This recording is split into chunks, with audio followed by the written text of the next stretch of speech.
roll.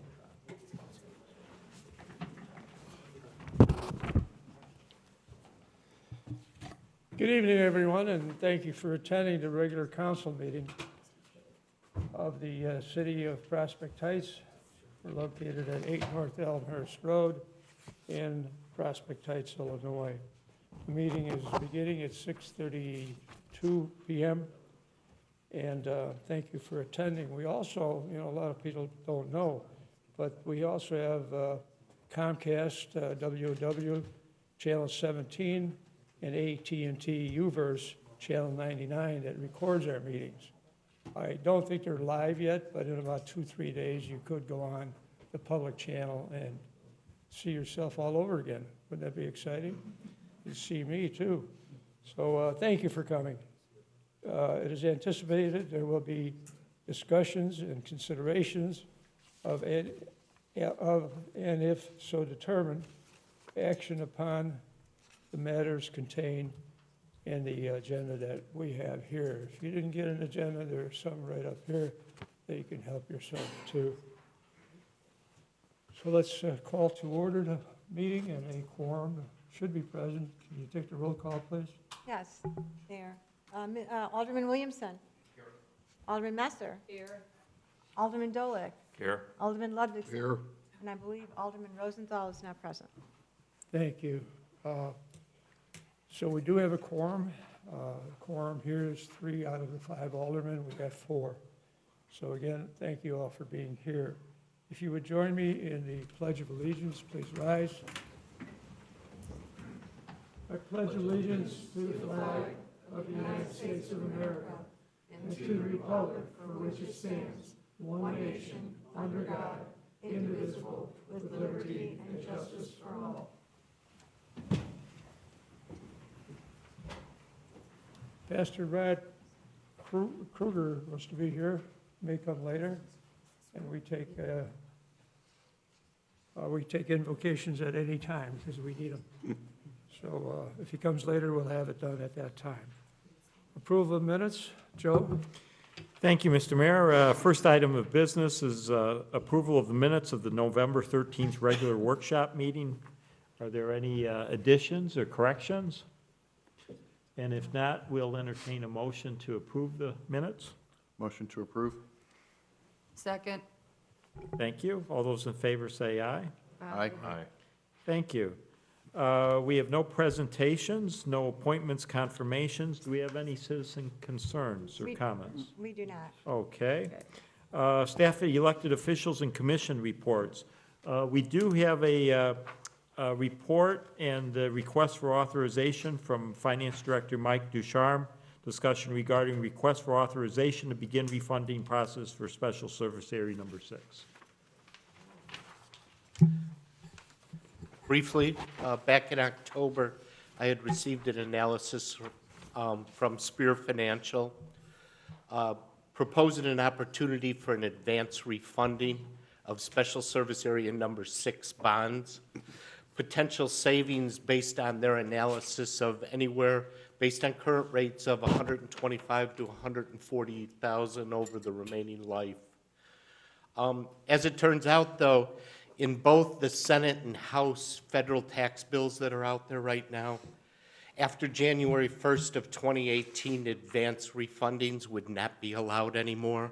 So the opportunity at the present time to refund those bonds no longer exists.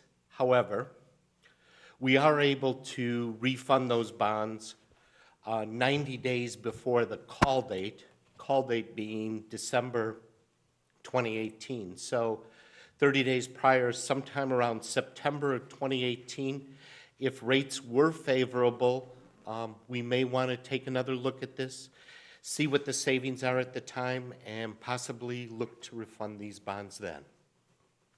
If you have any questions, I'll be more than happy to answer them.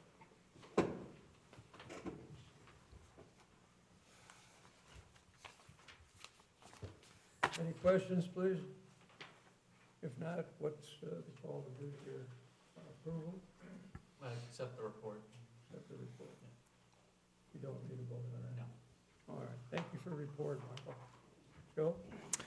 Brings us to item 11, old business. A, staff memo and ordinance for zoning variance for 697 Glendale. Director Peterson, if you could advise the council of this item. Thank you very much. This item has been through the Plan Zoning Board of Appeals, where it received a positive recommendation for a side yard variation to construct a driveway.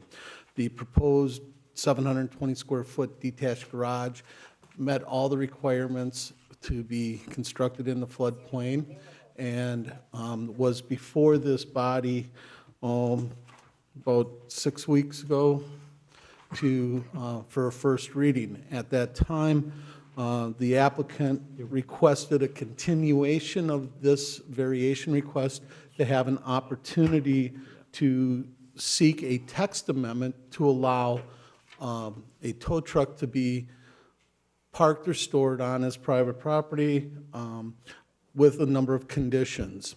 Subsequent, that request for continuation was granted. Subsequently, an application was filed. During the process, the applicant, Mr. Pascucci, withdrew his text amendment, no longer seeking a text amendment to change the rules to allow a larger sized vehicle in excess of what our current standards are.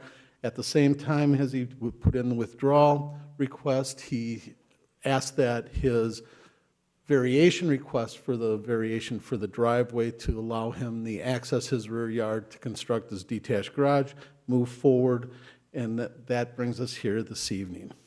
Mr. Pascucci is here this evening, and if any questions, or council has some discussion. Well, let's go with council for a moment. As I understand it, the truck is not going to be in this garage, so therefore we don't have a problem. We don't need a text amendment. Is that where we're at? Dan? Yes. Okay. Questions from the council? Alderman Williamson? Mr. Pascucci, you want to step up to the... Identify yourself, please. Joseph Pascucci, 697 Glendale Drive, Prospect Heights, Illinois. Thank you. First question I have for you is, has the scope of the garage changed any? Is it the same garage you were originally looking at? The design of the garage, nothing has been changed. Okay. And then, what was the reason you decided to forego the text amendment? Because I finalized arrangements to park my truck elsewhere. Okay, thank you. Who's next down there? Please help me. I'm in line next, I believe. All right, go. So, as you know, I think the big concern most of the people had was the tow truck. So you said that you have somewhere else that's being parked currently. Correct. Okay. Am I reading this correctly? Is the garage going to be 720 square feet? Correct. That's bigger than my condo unit. People I'll live come there. live in your garage.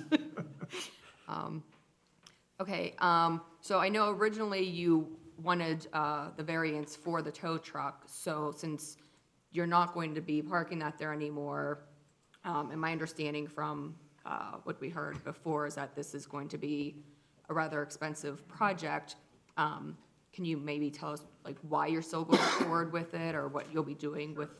So my original hardship was for the garage, was going to be used for the truck. I've made other arrangements for that. But basically, when I initially applied for it, I have other uses that I really need to, park stuff in the garage. I've got a pickup truck, I've got my old Corvette, I'm a car collector, got a snowmobile trailer, motorcycle, long tractor. Right now, there's a shed that is dilapidated. It's ready to fall down. It's on my property. And talking with Dan about having accessory structures, we came up with the idea of knocking that down, not even rebuilding that. So this is basically going to be a garage shed combo for a lot of the items that I have. Okay, and all the other trucks and everything meet the requirements of the ordinance to be Correct. allowed to be parked on the property? Correct, yes. Okay, I think that's all that I have. All right, Alderman Matthew? My questions have been answered. Thank you. Okay. Alderman Ludwigson? Yes, originally, your hardship was to park the truck there. You needed a big garage to do that. And typically, as I understand it, to get a variance, you need a hardship that is, and as they've been described to me, is something unique with the property that prevents you from doing something that you otherwise would be able to do with the original intent of the house. I mean, you don't intend on closing off the rest of the other portion of the garage, do you? Is there another garage on the other side? I mean, you have an attached garage or no? I have an attached garage, yes, that is attached to my house. And you just recently purchased the house? Correct. Okay. So, one of the big What's your problems, question? you just recently purchased the house. Okay, Well, my point is that when you bought the house, I mean, hardships are granted because a guy sits on a corner side lot, can't get the square footage he needs to put an addition on, needs to encroach on a setback, you know, a side yard setback or something. And it's unreasonable to withhold that from him because, you know, his family's grown, he's got more kids, or whatever the reason is he needs it to change the size of his house. I mean, it seems at times we go away from the original intent of variances are to overcome some hardship.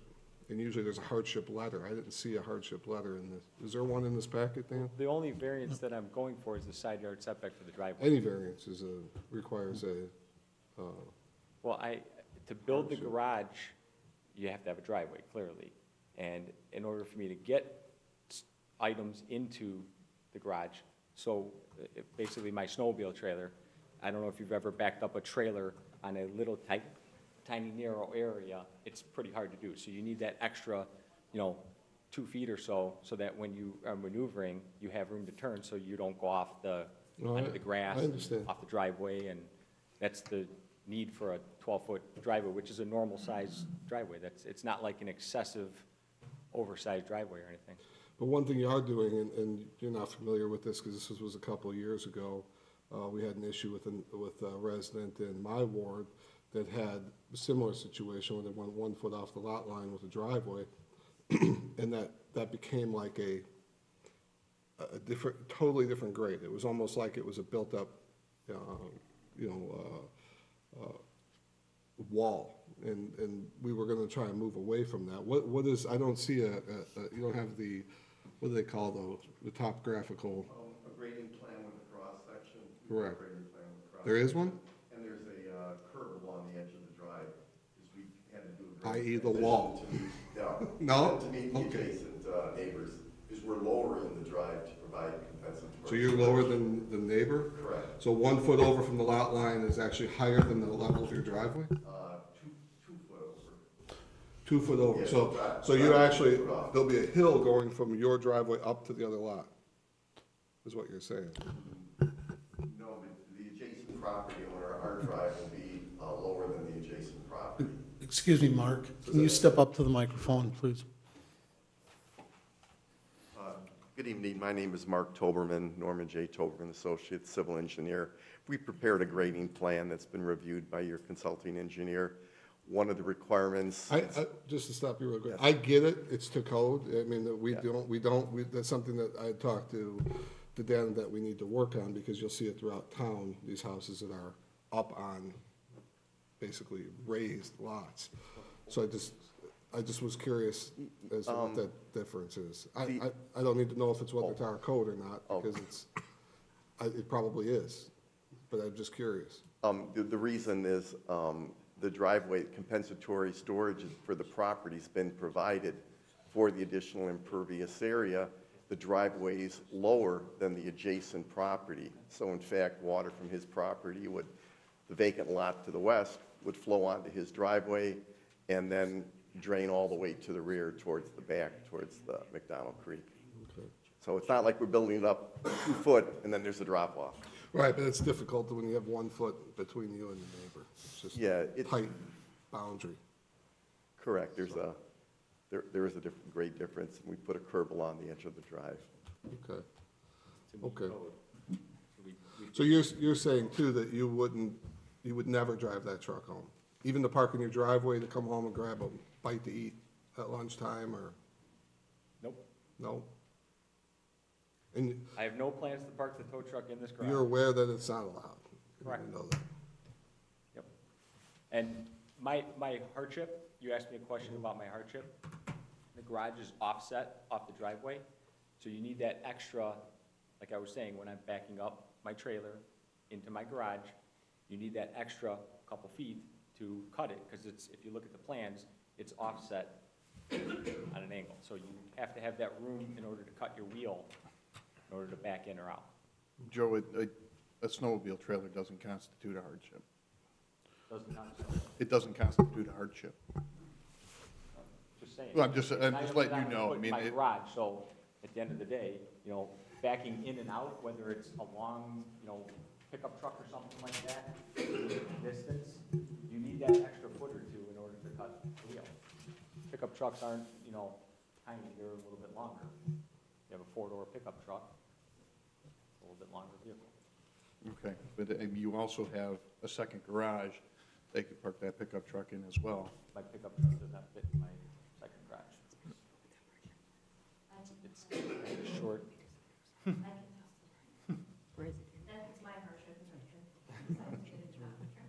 All right, hold your comments, please. Anything else? Yeah, if I could. Because this requires a supermajority, should it be overturned, I'd like to ask that we table this until a meeting that Larry can be present at. Well, this is first reading, so there's no vote taken tonight. We're not voting on it or whatever it is. Larry can come next time and he'll be here. And Scott, just for clarification, I don't believe a supermajority is required in this instance because the variation that's requested, the driveway variation, was already approved by the ZBA. So that doesn't require a supermajority. It's my understanding that you need a supermajority to override a positive recommendation from the ZBA. Oh, you're saying, oh, okay. And this has already been given a positive recommendation. So It's only to override a negative All right, recommendation. Alderman, are you satisfied this is the first reading and we can just move on? Yeah. Thank you. Anyone else? All right, thanks for coming this evening. Thank you. Joe? Mayor, as you pointed out, there's other reports, but in the interests of the people in the audience, we'll go through the agenda and come back to the reports to allow more time for that. The next item of business is staff memo and resolution authorizing extension with Cornerstone Commercial Partners. Mr. Peterson, I'll ask you to set this up, and we have in the audience tonight Mr. Carlos and Mr. Reese for any questions. Thank you again. A year ago, a little over a year ago, we entertained the Cornerstone Commercial Partners to represent the city to market and sell the 10 acres that the city owned on Piper Lane. Cornerstone Commercial Properties, over the course of the last year, has worked closely with the city and marketed a number of properties, has brought some potential purchasers, and we're currently in discussions with another potential. To continue to move forward, that original agreement was only for 1 year. So tonight before you is an extension agreement to continue this, working with Cornerstone to market and sell the property on Piper Lane. Ron Reese and Peter Carlos of Cornerstone are both here, should you have any questions about the activities and where we're at and or what's going on. Thank you. Questions down below? Alderman Messer? I have no questions. Alderman Dolick? I have no questions. Alderman Ludwigson? No questions. I have no questions. It's floating around here somewhere.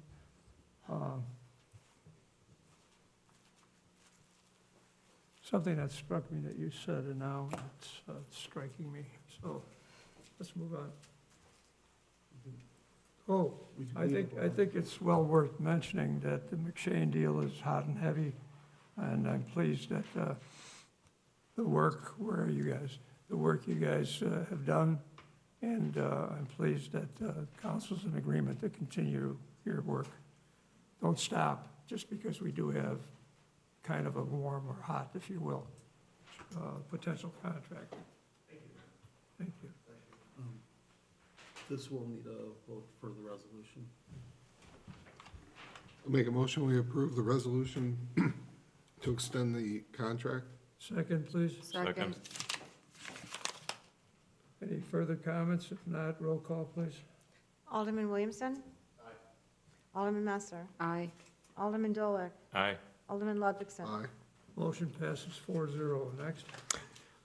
Which brings us to new business, and from previous discussion, Mayor, we might consider a waiver for first reading of items C through I, and an omnibus motion for items A through I. Beginning with item A is, we have this year, we have a new account manager from Alliant Mesro, Ms. Leah Kozed. She's in the audience tonight. And she sought competitive proposals for this year's insurance package. And within those proposals, that there were also broken out different areas of coverage, for example, workers' compensation coverage and others. The end result, the good news, is that it's a $57,000 reduction from last year with additional cyber liability coverage. The bad news is, how do you explain to council? It's easier to explain to council that you've had a $10,000 increase than a $57,000 decrease. So at any rate, but I think we spent probably about a 2-hour discussion, line item by line item, in the for the insurance package. But I would offer this. It's Ms. Kozed can address this, but this is the result of competition, and within the competition, the ability to break out parts of insurance to seek other carriers for that. And I might also offer, too, it's a favorable investment climate this year, which in the insurance market is usually pretty important. Ms. Kozad is here if you have any questions about the proposal. We're... If I could just ask one question of our counsel.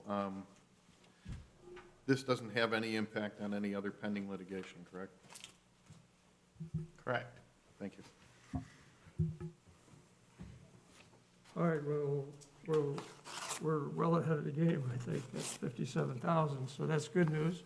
And I appreciate all the work, hard work, and you've got a pretty big volume of explanations there. We're not going to call on you tonight to explain. What we want to know is when the check is going to show up, that's all.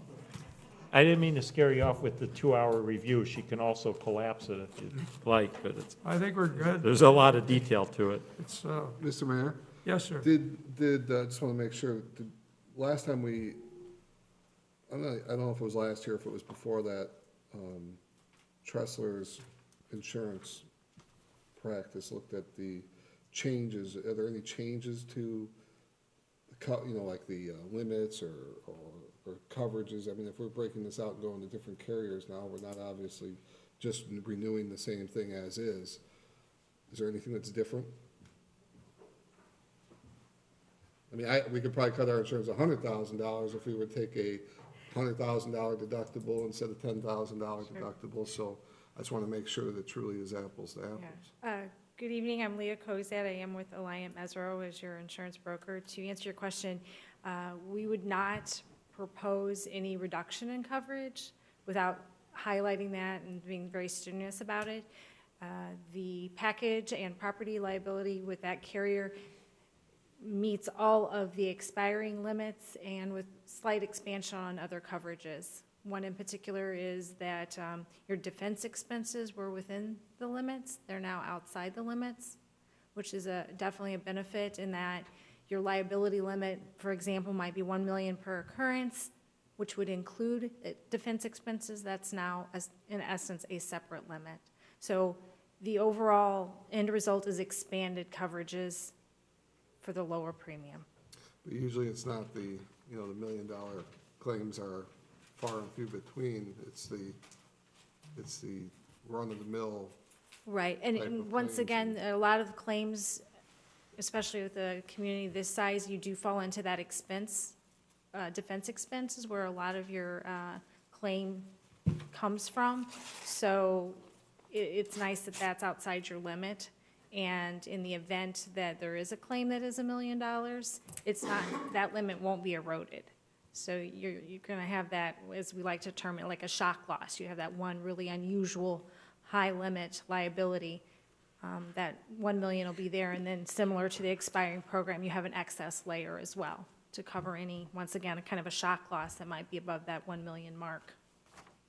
Deductible, and to your point a little bit further, the deductible remains the same. So the risk that you're taking on remains the same. You're not expanding your financial risk by having a higher deductible. Yeah, we had a couple other things that were of issue recently, and I don't know if those are, I can go over that with you afterwards. Yeah, we can go over it. Okay, So, thank you. my All right, pleasure. anyone else? All right, Joe, I think if you could explain item B, and then we'll go through a waiver of first reading of the rest of it, and then an omnibus motion to approve A, B, and the rest of it. Yes, sir, thank you. Item B is a requirement of a grant application for the Illinois Department of Transportation for the Illinois Transportation Enhancement Program. As you're aware, we received a grant of $140,000 from the Invest in Cook program from the Cook County Department of Transportation. That's for a sidewalk on Wolf Road between Old Willow and the Palatine frontage.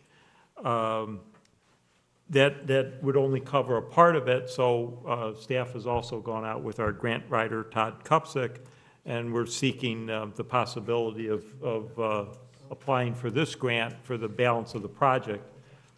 As you would know, that area has large drainage ditches, so construction of a sidewalk is problematic and it's expensive.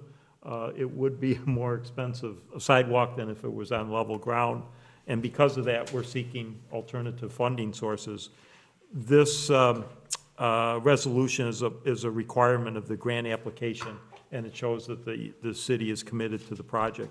And I also think that that we have obtained a grant already for a portion of it, that hopefully that might also put us in good stead with this grant application. Okay, any thoughts or questions on that issue? If not, then we're going to have an explanation of items C through E, because generally they're the same thing for different areas. And ask for a first reading after Joe kind of gives an overview. I don't think you have to read each one. Okay. It's the overview of what we're doing. This is an annual item. It's the tax levy ordinances. I'm going to ask Mr. Ducharme to capsulize these items and what we're proposing tonight. What we are proposing tonight is special service areas 1 through 4, items number,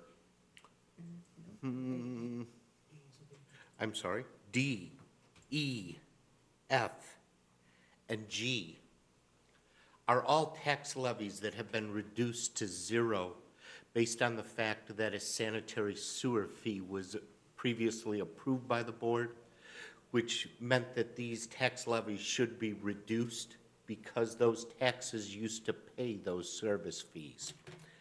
We have reduced those ordinances to a 0 tax levy. Kevin, you had made the point that we should approve an ordinance with a 0 amount in it, so as there's no question by the county clerk. Item number C, and I'm sorry for going backwards, is the annual levy for a portion of the police pension expenses for the employer's portion or the city's portion. We then have the debt service levy for special service area number 5 and special service area number 8. Again, ongoing tax levies. They have been reduced slightly.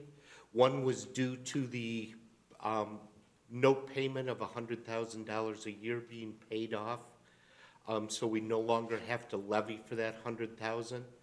The other one was to reduce the level of expenses, because we felt that there would not be as many professional services expenses this year as there had been previously. All right. I think that is all of the special service area or all of the tax levy ordinances that are. All right, any general questions before we go ahead and ask for a first reading waiver? If I may. Yes, sir. Just one question, that $100,000 that you're talking about, was that to SSA 5 or 8? I'm not sure the number, but the $100,000 payment, the last payment was due to be made on April 30th of 2018. What was the payment for?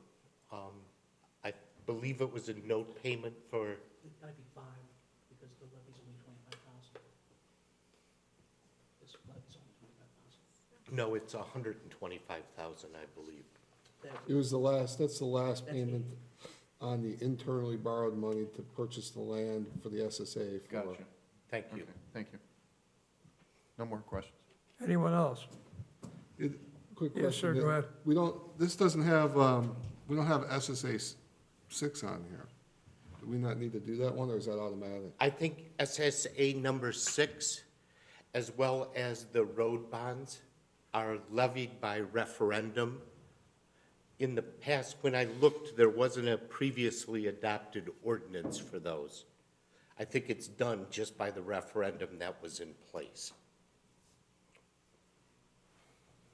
Because they wouldn't know what the amount would be. I mean, I know. When the bonds are Right. sold, there is a tax levy that's shown in the bond order itself, which states what the principal and interest is on an annual basis going forward. I believe from that bond order is what the extension is based on. Okay. Kevin, could I ask, though, in looking at waiver of first reading, for truth and taxation purposes, doesn't there have to be 20 days between when we originally estimated the levy and when the final levy is approved, which I don't think would allow us to approve these until the next board or council meeting? And this is the first time that it's being presented? Well, the estimate was, we produced an estimate at the last council meeting, but I don't think there's been 20 days in between. Okay. That's my point. Yeah, you're right. You're correct. All right, so we do not want to do a first reading waiver.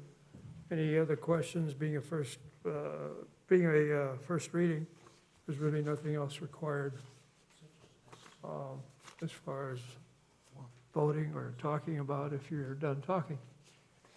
And if that's the case, we could move back, Joe, to the Number 6. omnibus A and B.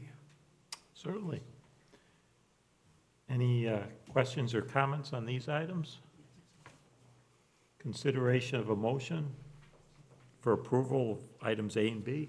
So moved. But there was no levy. Second. right in the past. We have a motion, we have a second. Roll call, please. Alderman Ludwigson. Aye. Alderman Dolek. Aye. Alderman Messer. Aye. Alderman Williamson. Aye. Motion approved 4-0.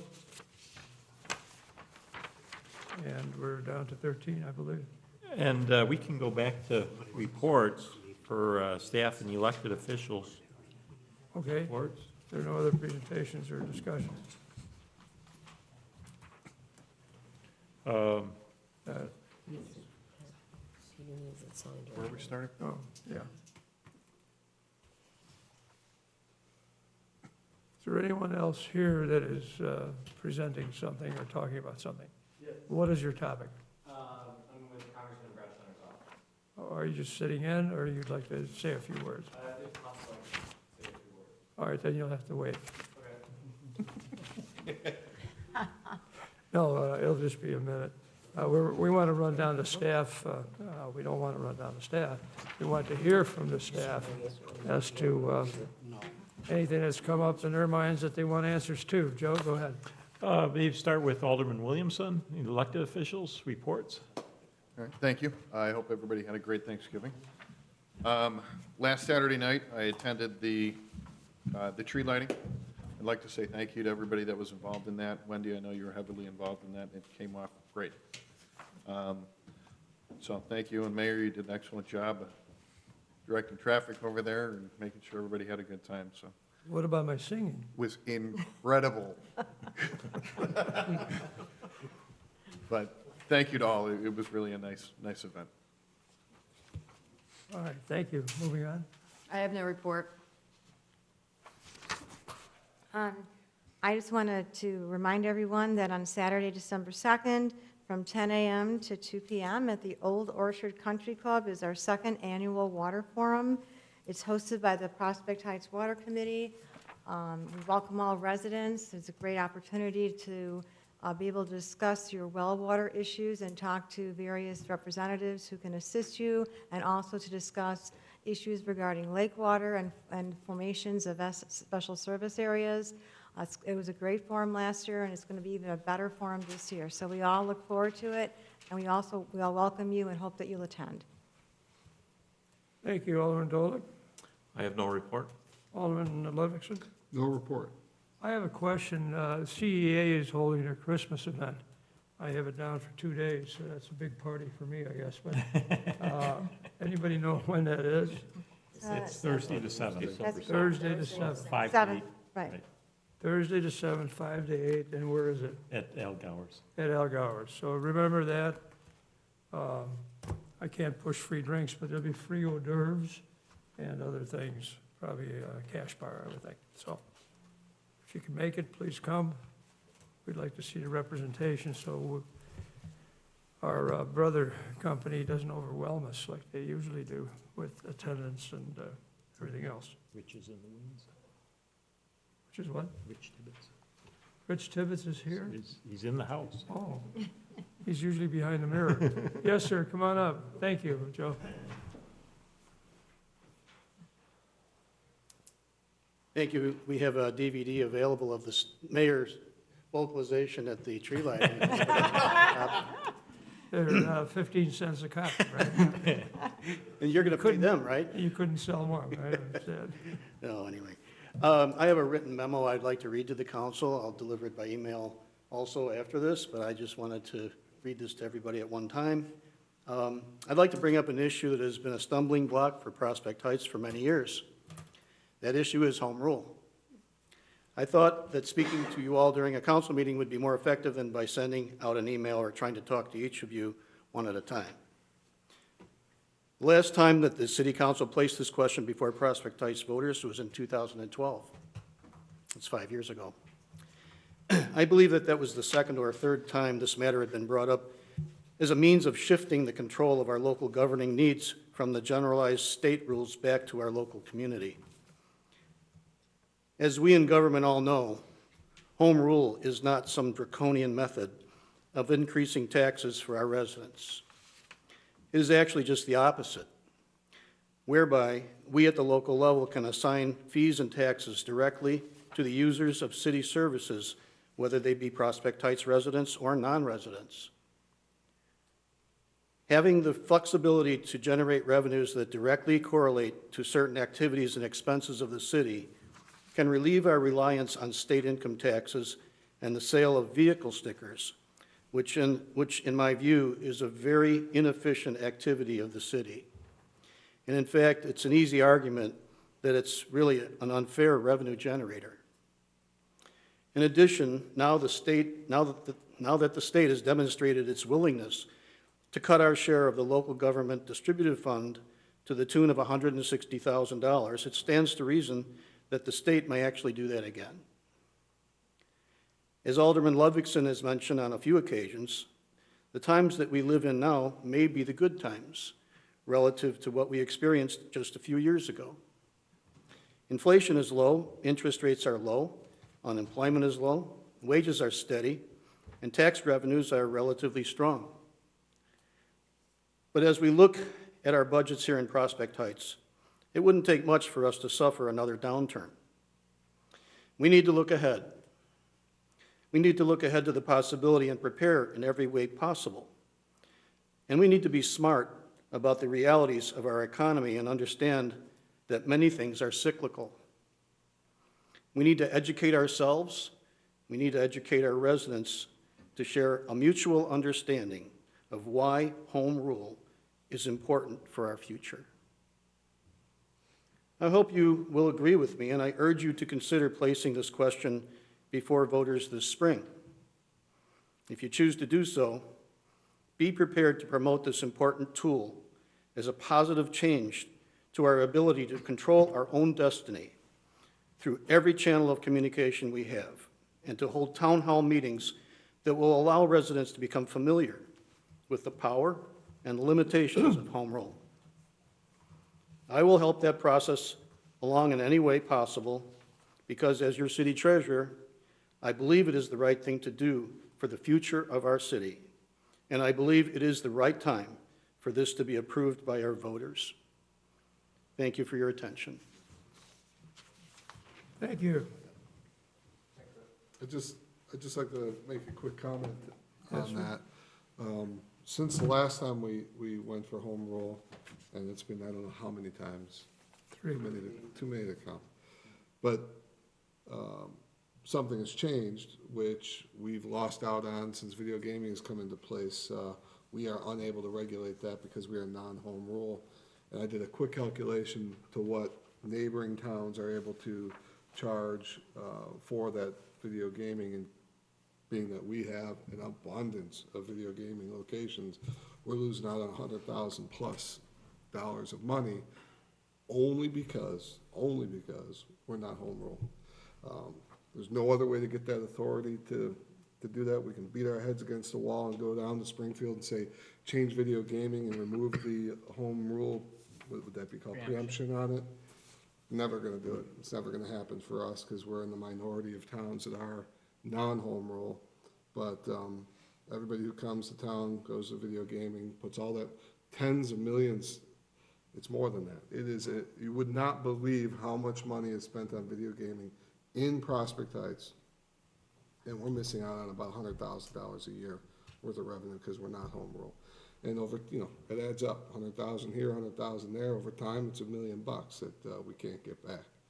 So I don't know that home rule's the answer because we've tried it so many times in the past, but that's just one little part to home rule that we miss out on that would change overnight for us, coupled with the hotel tax that is not ours either, but would be if we were home rule. That's about $700,000. So I don't know how we can present that in a way that would garner support, but I think you're right. We have to try, even if there's only 4 things or 5 things that we point out to say, here's what we could do the day after it's passed. I agree with you, Rich. If I could just make a quick comment, I would also reiterate something that you mentioned near the end of that. It would really require communication, town hall meetings, informing the public. Many people don't understand home rule, what it implies, the advantages of it. Speaking for myself, and this is a little embarrassing, but prior to accepting this position, I didn't have a clear understanding as to what it was. And so it really would require that kind of communication and information to the public before anything is brought about for a vote.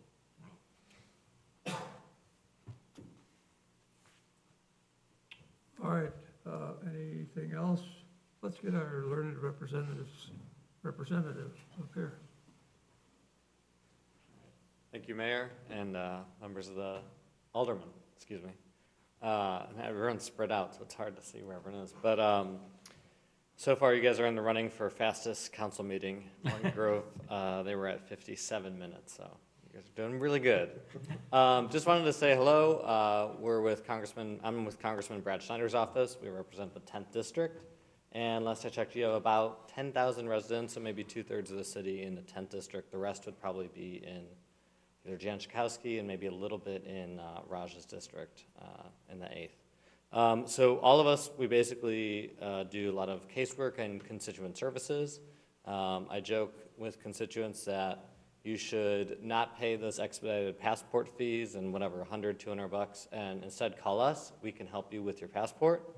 We also do a lot of other stuff with the IRS, veterans benefits, veterans health, Social Security, Medicare, immigration, customs enforcement, all that. And occasionally, even the post office and IRS we can help you with. So if you have issues, just call us. We are based in Lincolnshire at the corner of Half Day near Milwaukee. And then also every month we do what we call neighborhood office hours. So we're down at Mount Prospect Library every third Tuesday of the month, which was last week, and then every fourth Tuesday of the month at Indian Trails Library, which is tomorrow. So 9 to 11, and I can send us the schedule. We're there. It's a monthly thing. Also, the ITEP grant you're applying to with IDOT, we also do letters of support. So it doesn't have to be this one. It could be future ones. Send us a note, and we're happy to read. Peter, if you could get his card, we'll have a draft letter for you tomorrow morning. I actually I did Lake Forest letter today, so we can turn them around too.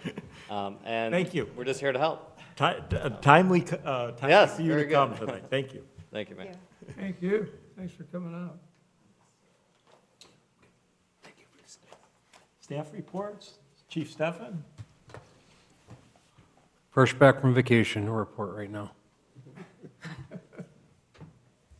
Who do we have? Karen? No report, thank you. Dan? Well, we have- all right, yeah. Oh, sorry. That's okay. Real quick, just to let you know, two of our new businesses are planning to open before Christmas. We have All About Crepes. They'll be going into the Prospect Common Shopping Center. That's going to be targeting opening at the end of the month for before Christmas.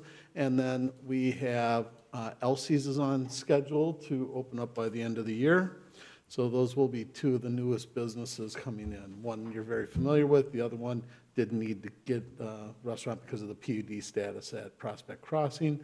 And then we're also in discussions with a couple to take over and reopen the deli where Carol's Deli was at the Wolf Road Plaza. So I've been working on those fronts recently. Thank you. I would very much like to break the record for the fastest council meeting, so I have no report. Mark? No report, thank you. Mike? Nothing more. Kevin? I just want to clarify something that came up earlier. Alderman Williamson asked me, or stated that it was his impression that a supermajority was required to overrule the recommendation of the PCZBA, and that's correct. If you're overruling the recommendation of the PCZBA, whether it's a positive or negative recommendation, it requires a 2/3 majority of the council. So I just wanted to make that clear, because I don't think I was clear earlier.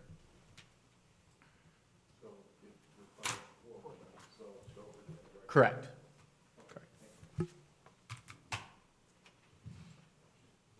You know, I just remembered that Jim Schwartz told me a couple months ago, he has the record for the shortest meeting at 36 minutes. And man, I don't know how you did that, but we'll try. All right, who's next? What's next? Let's see, that brings us to item 13, discussion selection of topics for upcoming workshop meeting items listed previously. We have the liquor code as well as commercial truck parking regulations. Just items to stay in front of us. I think we've spent some time talking about the liquor code several times, many times, if you will. Why don't you give us a quick synopsis where we left it tonight? So we've had some changes. This has been an ongoing process. We have a revised code structure. The mayor and Joe and I met this evening to discuss some additional changes, including some changes to the one-day special event extended hour permits or licenses, in addition to the charitable organization special purpose licenses. So that's going to be incorporated into the revised liquor code. The liquor code, the total revised liquor code needs to be done preferably by January, because the license renewals go out in April. The changes I just discussed, the special event changes, we're going to get done by the next meeting in light of the upcoming New Year's holiday and the likelihood that many people would be requesting those licenses. Just an increase in fees, from no fee at all in one instance and a smaller fee in another instance.